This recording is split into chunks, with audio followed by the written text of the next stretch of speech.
Section number 5 is about the greatest way to gain leadership, and truly that's by problem solving.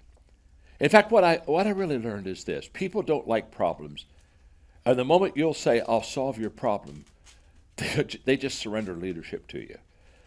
In my early years, I had some good mentoring advice about problems, and basically I learned two things about problems that have stayed with me all of my life, and it becomes kind of the guideline for teaching this session here.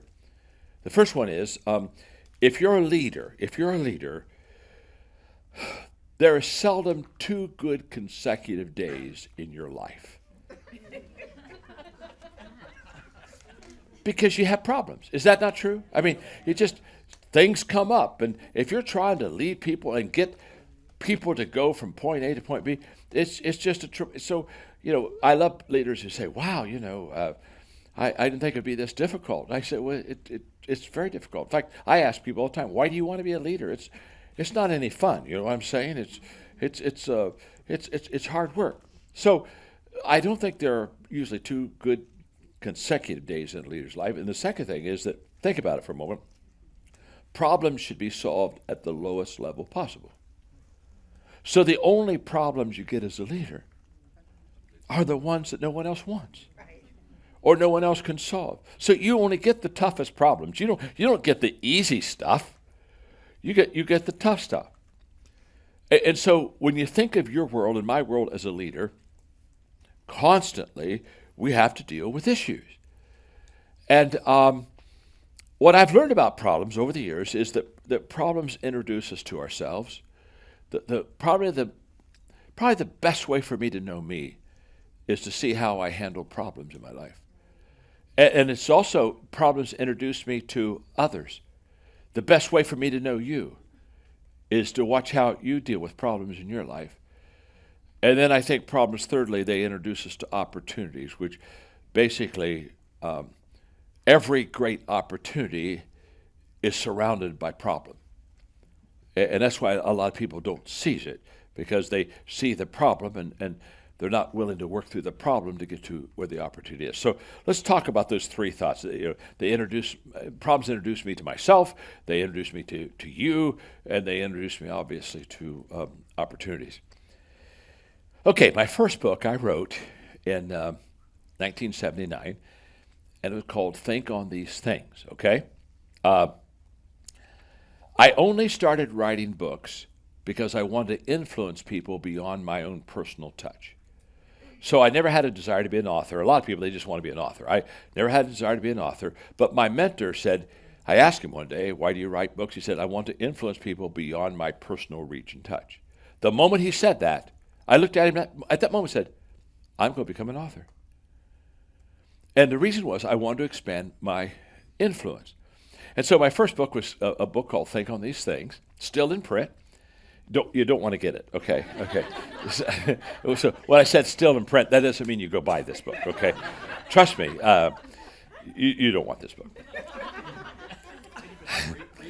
100 pages. Took me a year to write, so just do the math. One page every 3 days, 3.5 days. So, just figure it out. So I'm about good for a paragraph a day, okay? And 100 pages, and it had 33 chapters in it, okay? Yeah, you heard right. I didn't say 3, I said 33 chapters. Every chapter was about 3 pages in length. In fact, I had a lady the other day bring it to me, wanted me to sign it. I said, "That's my first book." She said, "I know." She said, "I love it." I said, "You're kidding." She said, "I love it." And I said, "Okay." I said, "What do you like about it?" She said, "The short chapters." "I love the short chapters," she said. And she said, "Tell me, how did you think about just doing short chapters? I love that idea." I said, "Lady, it was my first book. Some of those chapters are 2 pages too long. You got to understand, I'd do 3 pages and I'd run out of gas. You know what I'm saying? I didn't have anything more to say about it." And so I said, but that's where. But in that. So what gets me to my first book is that I had a chapter called "What is a Problem?"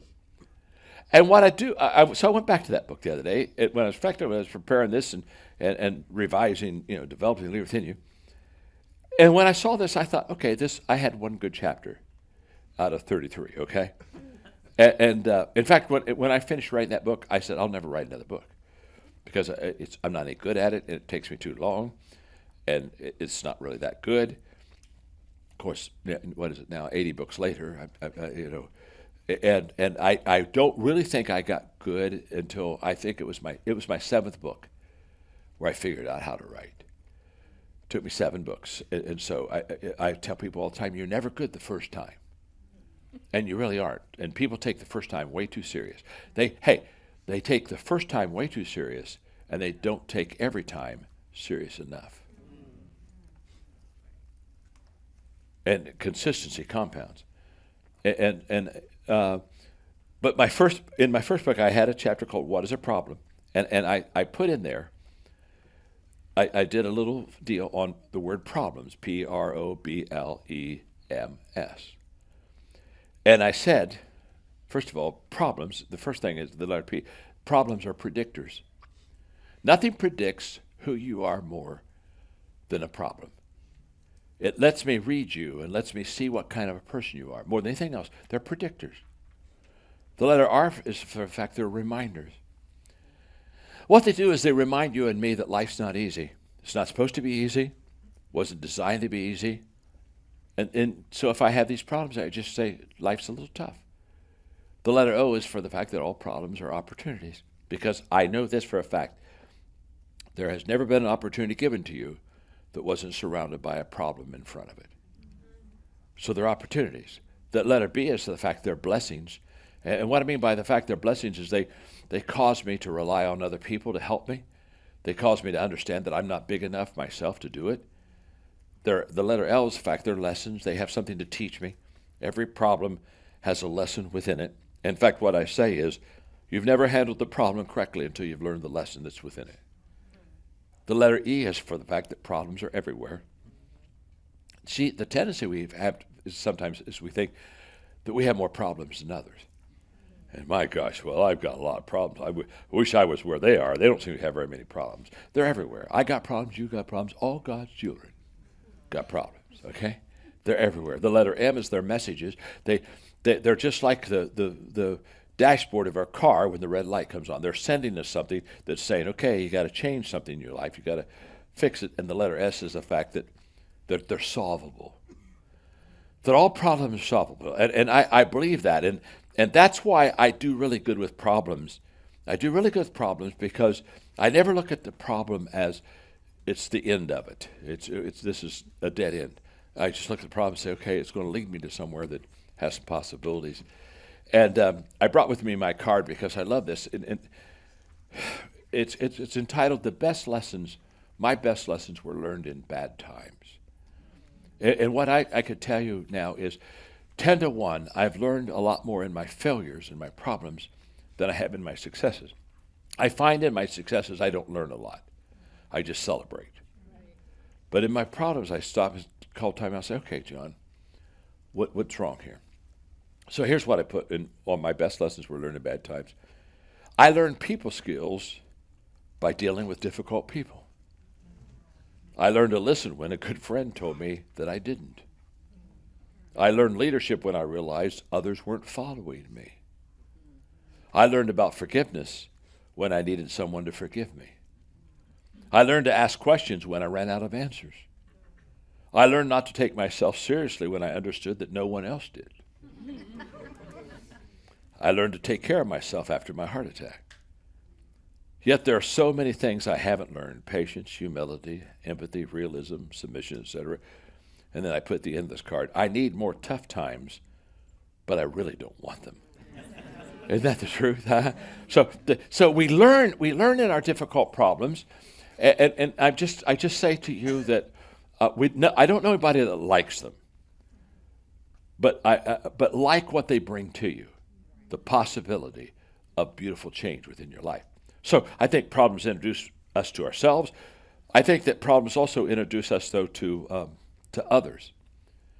I think we learn a lot about others by how they handle the difficulties and the problems in their life. I've often said that most people they carry around with them two buckets. You know, if you've got team members, they got two buckets. In one bucket they have water, in the other bucket they have gasoline. So there's a problem that breaks out in your organization, a little fire, you know, and they're the first on the scene, and they got the two buckets. Get the picture down there. There's a little fire that started, and they either take the bucket of water and they throw it on the fire, and it's now, you know, a wisp of smoke, and everything's fine, and you maybe didn't even know there was a problem. Or they take the bucket of gasoline, and when they get done, everybody knows there's a problem because they have the ability to take something small and make it a big problem. See, problems just introduce us to other people. How you handle them tells me an awful lot about who you are. I was playing golf one day with Jimmy Blanchard, and I asked him about an acquaintance of ours. And I was asking him a little bit about him as a person. I didn't know him very well. And I'll never forget what Jimmy told me. He said, well, John, he said, I can't really answer that because I've never watched this person go through adversity. And then he said, you don't know a person until you've seen them go through adversity. And I thought how true that is. And isn't it also true that there are some people, they attract problems? Huh? They're problem attractors. Yeah, they're magnets. They're problem magnets. Absolutely. I can remember when I was pastor in San Diego, and I came to this church. I followed the founding pastor, and there was a group of people that just were kind of murmurers, criticizers. And I kept watching these groups, and after about a year, I figured out that there was one person that was in the middle of all of it. So I'll call her name Betty. That's not her name.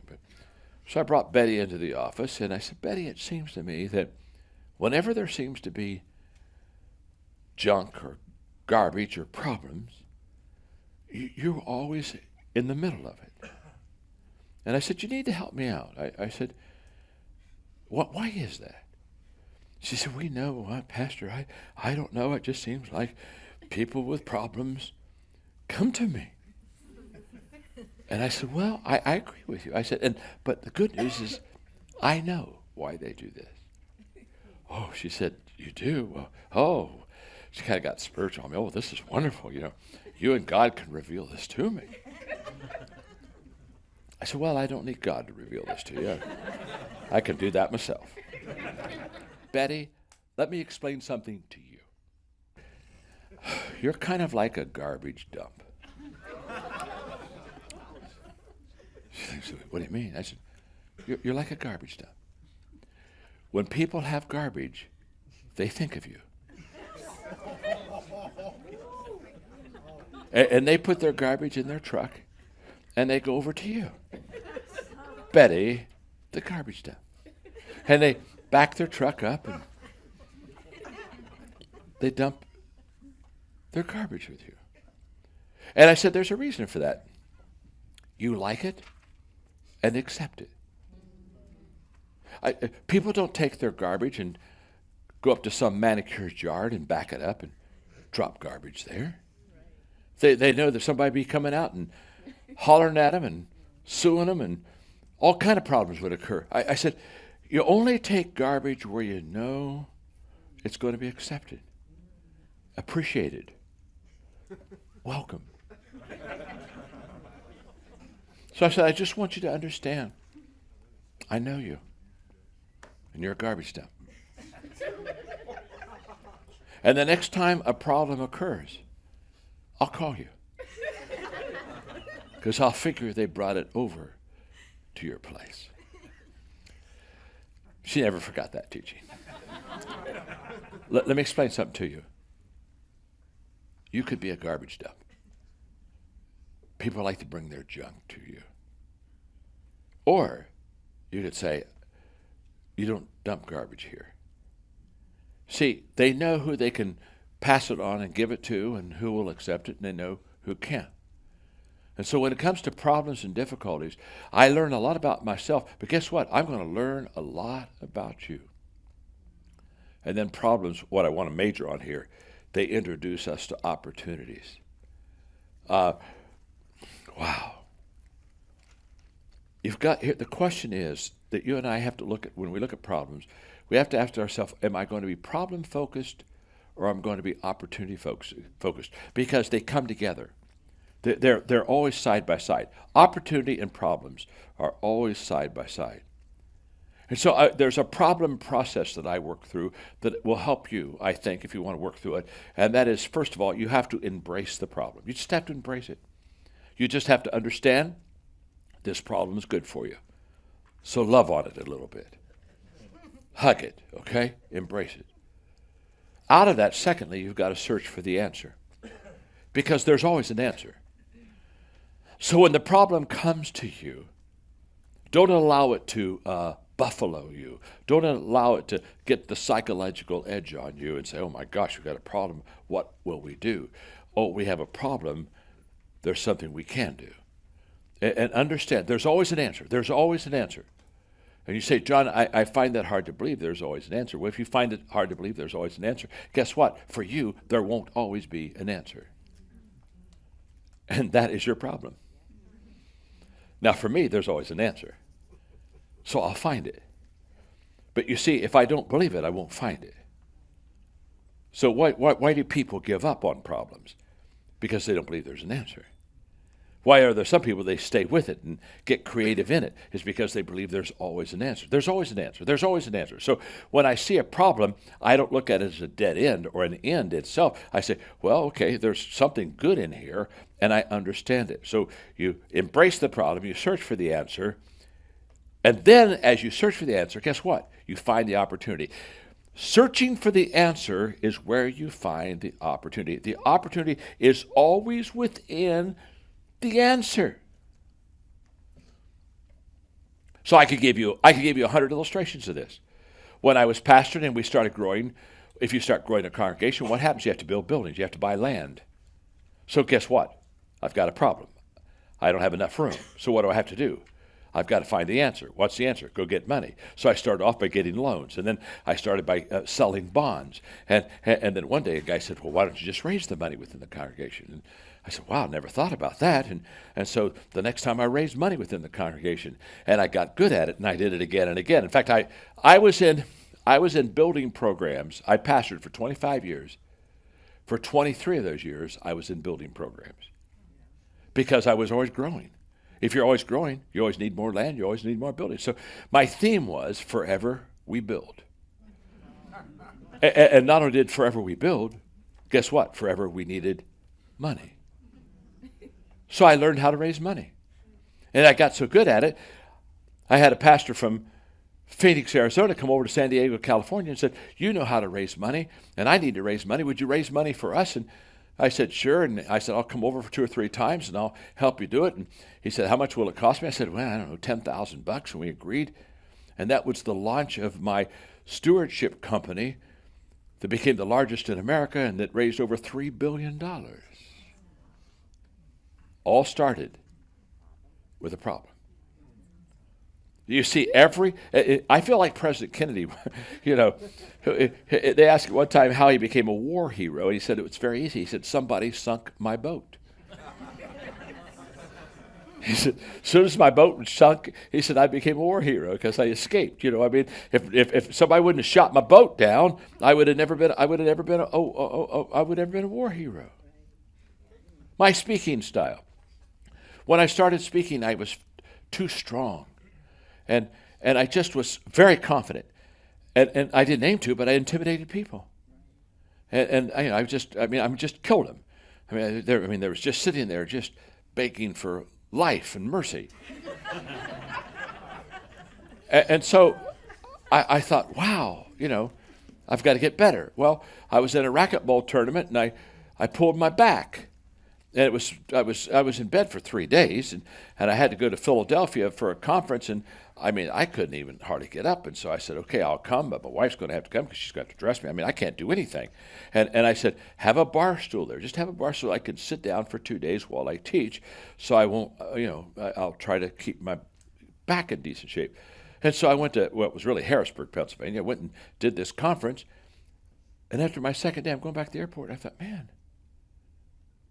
I'm okay physically. I'm feeling better. What happened? Then I realized I sat all day for 2 days. And I taught while I was seated. And not only did I have a lot of more physical stamina that way, I found out that I became conversational. And now no longer were you an audience listening to a speaker. You were a friend sitting at the table with me, and we were having a conversation. And that's why I sit today. I sit today because I learned out of a back problem to sit, and I could connect and communicate better sitting than I could standing. Now all I'm saying, it's just very simple. All these are just problems that lead to opportunities. Now, let me tell you one other quick thing about this before I get to the next section, because this is very important to me. In the beginning, I made a huge mistake. I tried to solve problems by myself. And so therefore there would be a problem in my organization, and I'd pull away and I'd work through it and try to deal with it and try to write out how I'm going to fix this issue. And then finally I'd get an answer, hopefully, and I'd go out and I'd share with people, okay, here's the problem, here's the answer. And sometimes it looked good, and somebody said, oh my gosh, he's a smart guy, he solved our problem. But what I discovered was that I was making a huge mistake, and that was I was holding on to my problem too long by myself. And I wasn't sharing it with my key people. And what I've learned is that when I have a problem now, I can hardly wait to share it with my key people. Because here's what happens. I challenge you with this. You think on something for a long period of time, a week, a month, a year. Don't share it with anybody. You just do your best thinking and writing on that issue, and just think, get really good. When you're done thinking and you're done getting your answer, I will promise you this. If you sat down with 5 people that loved you, knew your business, knew the context, okay, we're smart. You sit down with 5 people and share with them the problem or the challenge or the issue you've been thinking about, I will promise you 100% of the time in 1 hour, those 5 people will give you thoughts that you've never had in your life.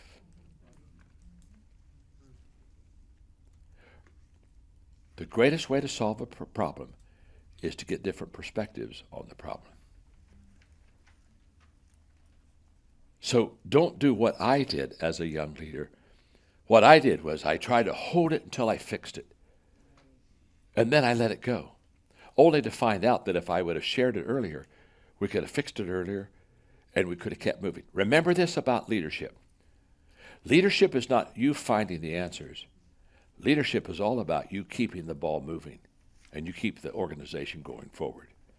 And so therefore, they don't have time to wait on you to figure things out. They have time for you to take a leadership group and say, let's figure it out together, let's talk about it, let's come up with some solutions that we think that will work, because you get paid for leading an organization, not stopping it while you figure it out and then come back with answers. Does that make sense? Yes. So I think that's just huge for you in that process of problem solving and problem thinking.